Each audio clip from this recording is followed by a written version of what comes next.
goody. Another juicy fly for my web. It's been so long since I've had a decent snack. Bit of a nuisance, but what a fine addition she'll make. Oh, don't be frightened by those rejects. They were just scrap fodder for the pile. There are far greater threats here than you realize. You will make a fine addition. Join me. Join me.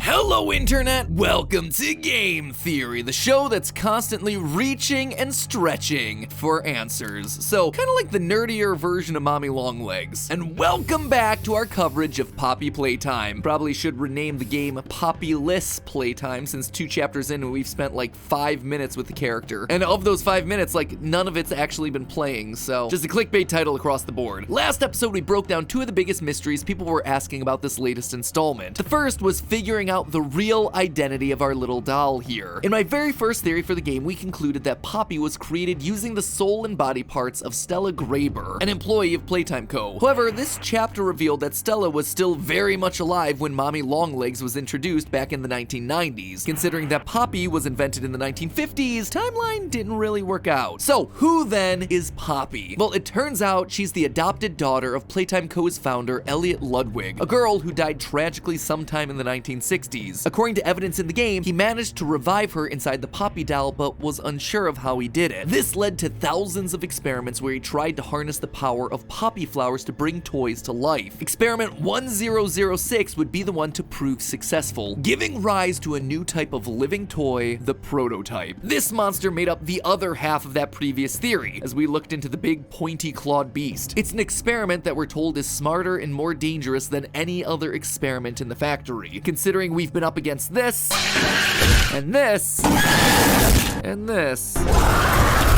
Him being that much smarter doesn't really bode too well for us. But talking about these 2 is only really scratching the surface of what's really happening at Playtime Co. What are these living toys made from? Who are we in all of this? Will this game ever not be similar to FNAF? And why is a caterpillar dog with elf feet so disturbing to the very core of my being? Well, I think I have answers to all these questions and more. Alright, maybe not the last 2, but definitely the first couple. And by the end of today's episode, we'll be that much closer to figuring out all the twists and turns that Poppy has planned. Spoiler alert, I think that we might be the true villain of this whole narrative. Let's start at the makeup of the monsters. Originally, we suspected that the flesh and blood of former employees was being used to help create the sentient toys that are now chasing us around the factory. I mean, look at all the blood in this place. And usually it's found alongside a broken toy. Plus, as Huggy Wuggy falls into the abyss at the end of chapter 1, he leaves blood splatter on all the pipes that he hits on his way down. Combine that with our theory that Stella was inside a Poppy, and boom, you got yourself a recipe for the most gruesome company health plan ever. However, chapter 2 seems to be pulling us in a different direction. Once you defeat Mommy Longlegs and get back to the game station to free Poppy, you can find 2 notes on either side of the control panel. One is about a scientist complaining about the lack of natural light in the lab, which, let me tell ya, as someone who literally locks himself in a closet to work on episodes, totally get that. Hashtag relatable. But it's the second note that I want us to pay attention to. It starts off harmless enough, just a list of instructions for employees working on the game station floor. Quote, start by reporting to the control station. Always keep a minimum distance of 20 yards away from Mommy Longlegs. The train will arrive with the children at 8 a.m. All children will be gathered inside the game station all at once. The order of the games will be musical memory, whack-a-wuggy, then statues. A series of bridges and doors from a control station should guide you to each game. End quote. I mean, you know, it's all pretty straightforward stuff, but it's the last section where my theorist senses really start to prick up. Quote again, only one child should ever play a game at a time. Children who are not playing a game will wait in the game station. There's playground equipment to keep them entertained. Record each child's performance as it's relevant to each game. Music memory, composure, memory, pattern recognition. Whack-a-wuggy, hand-eye coordination, and reaction times. Statues, agility, strength, and speed. Once the children have left for the day, return to the control station. Give all reports to Ms. Stella Graber to sort through. End quote. The children weren't just playing any old games. These games were specifically designed to test children and monitor their skills. And that's not all. When you break out screenshot of the statues game, you can actually find 2 of these reports hidden inside the room for a child named Michaela Hyssop. Each proctor goes through and explains how Michaela performed in each task. Quote, she has a good grasp on the concept and decent performance, but Michaela made mistakes on several of the color patterns. In her second attempt, she was making noticeable improvements. Quote again, Michaela is very accurate and fast. Few mistakes were made. You can actually see this improvement reflected in her scores, going from 331 to 434. However, notice what's written right at the top of the page. Underneath the child's name, the name of the proctor, is another category, assigned toy. For Michaela, this was Candy Cat. Now, why would you need to assign a specific toy to each individual child? Unless, of course, you needed that child to have some kind of deep connection with the toy for some kind of supernatural purpose, like, say, turning the child into that toy. Certainly sounds like something that happened in an indie horror game. And look at this. Right at the start of the chapter, we find this note in Elliot Ledwig's office that talks about his experiments with dead rats and using the poppy flower to try and revive them. According to the document, it doesn't work. We talked about all that last episode. However, something we didn't mention last episode was that at the end of the note, Elliot leaves us with this parting thought. Quote, perhaps something larger than a rat would yield different results. And suddenly it all begins to fit together. The testing of the kids, assigning them a toy, it's not for their own betterment, it's in order to provide larger subjects for Elliot's experiments. He isn't stuffing his employees into toys to bring them to life, he's using children. Oh, come on, just when I thought we would get through an episode without a FNAF reference. But that's not all, because Poppy Playtime saw FNAF's dead kids and said, hold my remnants, because if stuffing kids wasn't bad enough, these aren't just any children, they're orphans. At the start of Statues, before we even see any of these child testing papers, Mommy gives us a little monologue about why she's trying to kill us. It was always so sad to see the kids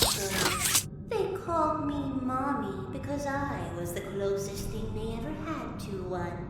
But they come for games and never come back. They called me Mommy because I was the closest thing they ever had to one. All right, let me level with you. First off, I think they called you Mommy because, you know, that's literally the name of your toy. We see the commercial at the very beginning of the chapter. You've also spent the entire game talking about yourself in the third person, so none of this should be a shock to you. But you know what? She's also probably right. If this Dayglow pink stretch spider is the closest thing the kids have to a mom, then yeah, chances are they're growing up parentless. This also directly aligns with the posters that we see throughout the factory. Posters that explicitly talk about Playtime Co.'s adoption program for orphans. In Chapter 2, it says, quote, Playtime Co. harbors a state-of-the-art education program for all orphan children. These children being tested are orphans. That's why, despite there being literally hundreds of experiments, notice that the experiment numbers go from the 800s all the way to the thousands, no missing children's reports are ever filed. I mean, heck, even Freddy's had to close after 5. This also applies to a select number of the game's death screens. Nobody is here by choice? Yeah, these kids didn't choose to be here, to be adopted by the company or turned into toys. And I'm sure at this point they're all well aware of the fates that are worse than death, like we see in another death screen. I still stand by our first theory on this one. I'm convinced that these death screens are Poppy talking to us. At the end of the chapter, she says that she has plans for us and prevents us from escaping on the train. This perfectly lines up with death screens like, you can die later. This isn't about you, and I still have plans for you. However, Chapter 2 introduces a new mechanic into the death screens. You see, while those that I've already mentioned all end with a flash of white, there are others that end with an ominous red screen. One of those red screens is even in a secret code like the one that we had in Chapter 1. I guess this is just a thing that they do now. Last time we deciphered the code to give us the phrase, stay, they need help. Fortunately, the new one in Chapter 2 uses a few of the same letters. In fact, the first word in this new code is exactly the same as one from the other code, they, followed by an apostrophe and 2 more letters, the second of which is also an E, so this is very clearly there. The next 2 words get a little trickier as they contain letters that we haven't seen before, but after a bit of analysis and trial and error, I managed to decipher the whole thing to read, they're just hungry. This, on its own, doesn't really tell us anything new, but when you start to combine it with the other red screen messages, it starts to paint a bigger picture. The prototype has saved us, isn't he wonderful? He is loose. This is an emergency lockdown. Innovation is key, may we forget death. This is no longer Poppy talking to us. She's horrified by the creation of these monsters using human test subjects. She doesn't like what's going on in the factory. No, these are the messages of someone else. Someone so obsessed with overcoming death that they can't see past the issue with their own experiments. They're just hungry? That feels like the excuse of one of those parents that believes that their child can't do any wrong. Except, you know, they're talking about a giant human-consuming erector set monster. These messages must be coming from either Elliot himself, the man who after the death of his daughter put his heart and soul into creating his toy empire, or one of the employees who believed in the cause so much that they were willing to sacrifice parentless children to find the solution. But why us? Why Why do we hear so many people talking in our ears when we die? In fact, why did we feel so compelled to return to the factory in the first place? I know we got ourselves a note saying that missing people were still here, but just not convinced that any minimum wage employee is gonna risk their lives in a factory where people mysteriously went missing 10 years ago. And when the giant Huggy suddenly went missing from the main atrium in the first chapter, yeah, most people are gonna nope straight out of there. Yet here we are facing monster after monster, fighting for our lives, determined to see this thing through.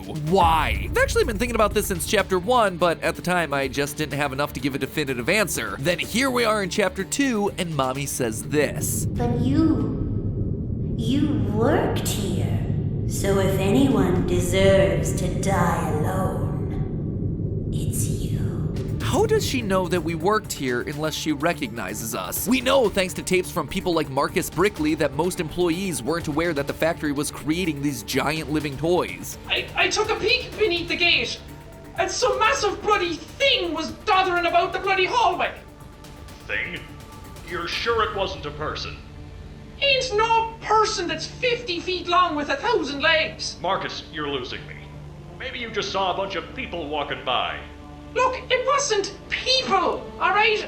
I haven't a bloody notion what it was, but it wasn't human. Plus, in front of the emergency exit that you find after falling through the vent, there's a note from Eddie M.N. Ritterman that also confirms this. Quote, "This project should only be known about by those with the authority at Warrenbach and those with authority at Playtime." So, for Mommy to recognize us as an employee, we need to be someone with the authority to be involved in the experimentation. She's shown to be aware of the scientists throughout the factory thanks to a note that we find in the water treatment area. This note discusses experiment 1222, aka Mommy Longlegs. And in this note, we learn that she's being hostile to scientists working there. The note ends with, quote, "Have her transferred to high security maintenance immediately. Conditioning can begin." We also hear about suppression treatments from the VHS tape about 1006. But as we know in indie horror games, conditioning is never a painless process. Let's encourage baby to cheer up with a controlled shock. I promise, I'm really not trying to make this game sound more and more like FNAF. This stuff just kind of writes itself. If Mommy was being conditioned by these people, it would make sense that she feels like we deserve to die alone. I'm not sure I'd be too happy to see my torturer alive again either. So if we're not just some employee at the factory, are we a scientist then? One of the many people working on the experiments? No. And we know this based on this room. Just after you chase Mommy and Poppy down a giant hole, you wind up in a tube slide. If you turn around, you'll see that this room actually has a number of slides in it, each one with the name of a high-ranking member of Playtime Co. listed above. We just came out of the slide with the name Elliot Ludwig above it, who we already know is the creator, founder, and CEO. The other slides have the names Leith Pierre, Eddie MNR, and Stella Graber. We were first introduced to Leith Pierre right at the very beginning of chapter 1. Hi, my name is Leith Pierre, and I'm the head of innovation here at the Playtime Co. Toy Factory. We also hear Leith's voice as the person interviewing Marcus. So, Marcus, what happened? You see, I was heading home for the day when my apars realised that I left me bloody wallet in the cafeteria. So I'm running through the lobby, and that's when I see it.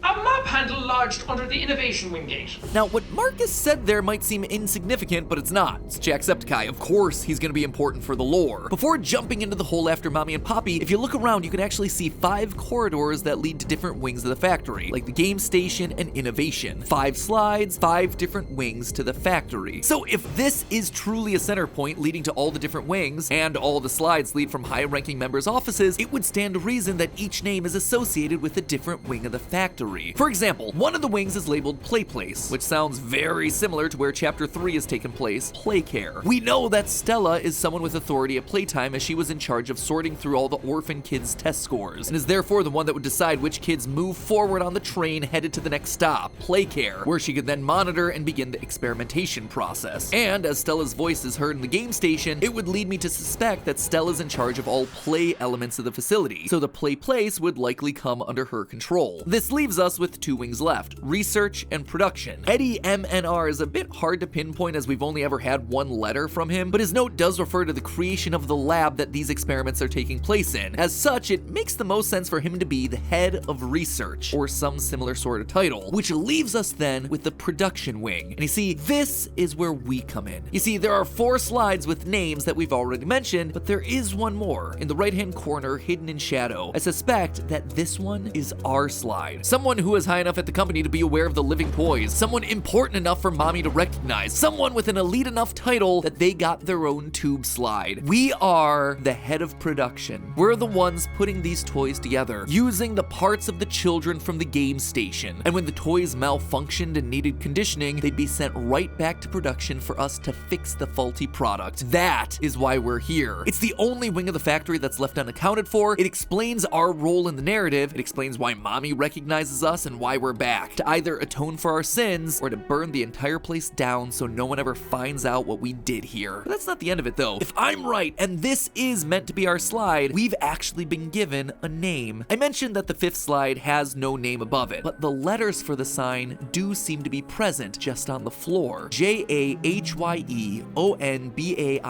Now, names are hard. They're not normal words. Technically, anything can be a name, and you certainly can't just plug it into a word unscrambler to solve it for you. The team and I spent a few hours trying various combinations of letters, and I spent even longer going through both chapters of the game trying to find some kind of a clue to point me in the right direction. Some initials or a document with only a first or last name attached, but so far, nothing. I did come up with a couple of possibilities though. Things like Benjamin Yo, Benjamin Hoey, or J Bohemian. Can't say that they're anything definitive. However, there was one that stood out from the rest. One that seemed to fit with the world of this game and with the other names of characters. Ladies and gentlemen, I predict that our character's name is, drumroll please,